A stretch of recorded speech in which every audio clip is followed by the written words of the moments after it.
लोग उत्तराखंड आने के लिए लोगों के अंदर एक मन में आकर्षण भी है, उनकी चाहत भी है कि उत्तराखंड में अपना उद्योग और निवेश करना चाहते हैं और हजारों करोड़ के निवेश हमको इस यात्रा में भी उनके साथ करार के रूप में प्राप्त हुए हैं और बहुत सारे प्रस्ताव भी मिले हैं और निकट भविष्य में हम देश के अन्य शहरों में भी इस प्रकार के निवेशकों के साथ संवाद करने वाले हैं, रोड शो करने वाले हैं और ये काम हमारा निरंतरता से चलेगा। हमारा इस बार पूरा ध्यान, पूरा फोकस है कि हम जब तक हमारा ये सम्मेलन आयोजित होगा 8 और 9 दिसंबर को, उससे पहले जो करार हैं उन सभी को धरातल पर उतारें, उसकी ग्राउंडिंग करें और उसको लेकर हम लगातार आगे बढ़ रहे हैं। और इस दौरान हमें बहुत सारे सुझाव भी प्राप्त हुए हैं, उन सुझावों पर भी हम बात करेंगे। जितने निवेशकों के द्वारा हमारे साथ करार हुए हैं और प्रस्ताव आए हैं, उन सभी का हम आकलन करने के बाद आगे बढ़ेंगे कि उत्तराखंड राज्य के लिए कौन से उपयोगी हैं, कौन से लॉन्ग टर्म में फायदेमंद हो सकते हैं और जो हमको निवेश के साथ साथ उत्तराखंड के अंदर रोजगार को भी जुटाने का काम करें, वहां के लोगों की आजीविका को भी बढ़ाने का काम करें। हमारा जो प्राथमिक सेक्टर है, उस प्राथमिक सेक्टर को मजबूत करने में या उसको आगे बढ़ाने में उसको सहयोग प्रदान करेंगे। हम उनको प्राथमिकता के आधार पर प्रोत्साहन करेंगे और पहले भी हमने जो नीतियां बनाई हैं वो सब निवेशकों के, उद्योग समूह के सभी के हितों को ध्यान में रखकर उसको बनाया भी है और जहां जरूरत थी उसको संशोधन भी किया है और आगे भी करेंगे। सर, निर्माणाधीन मंदिर को भी देखने आप पहुंचे हुए थे और यूएई जैसे हम बात करें वहां पे हिंदू मंदिर का बनना कैसा आपको लगा और किस तरीके का एक्सपीरियंस है? यूएई में 27 एकड़ भूमि पर और हजारों करोड़ से लोगों के सहयोग से जो मंदिर वहां पर आबू धाबी में निर्माण हो रहा है, निश्चित रूप से वो एक बहुत बड़ा हमारा धर्म का स्थान बनने वाला है, बहुत बड़ा पूज्य स्थान बनने वाला है। वो बहुत ही गौरवान्वित करने वाला क्षण था जब मैंने भी उस निर्माणाधीन मंदिर में, जहां पूरे विश्व के हिंदू सनातन को मानने वाले, धर्म पर, भगवान पर आस्था रखने वाले लोग आएंगे,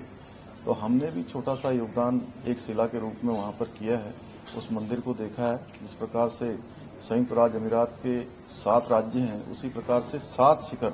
भगवानों के नाम पर अलग अलग एक ही स्थान पर उनको स्थापित किया जा रहा है। उसका जल्दी हमारे देश के यशस्वी प्रधानमंत्री मोदी जी उसका लोकार्पण और वहां पर उद्घाटन करेंगे। निश्चित रूप से आज हमारी जो पताका है, एक भारत श्रेष्ठ भारत, आज दुनिया के अंदर जो भारत का मान सम्मान और वैश्विक रूप से पहचान बढ़ रही है और हमारे प्रधानमंत्री जी का जो विश्व के अंदर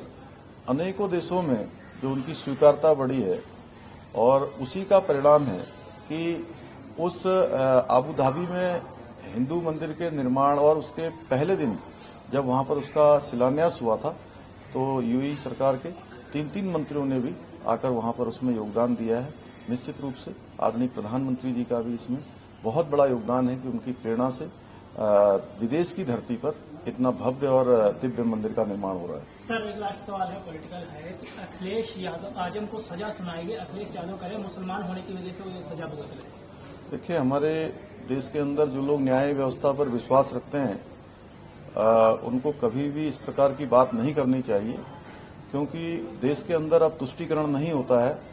मोदी जी के शासनकाल में 2014 के बाद देश के अंदर सबका साथ, सबका विकास, सबका विश्वास और सबके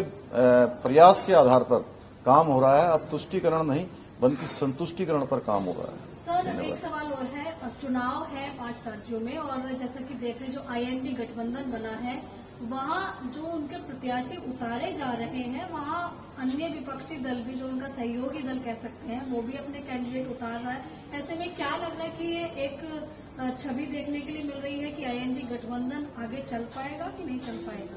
24 में? देखिए, आईएनडी गठबंधन जिसके मूल में केवल और केवल अपने राजनीतिक दलों का अस्तित्व बचाना, अपने परिवारों का अस्तित्व बचाना और देश के अंदर जिन्होंने लंबे समय तक शासन किया है, लंबे समय तक देश की सत्ताओं को, राज्यों की सरकारों को चलाने का काम किया है, वो उसको जनता पहले ही नकार चुकी है और आने वाले जो 5 राज्यों के चुनाव हैं उसमें सब में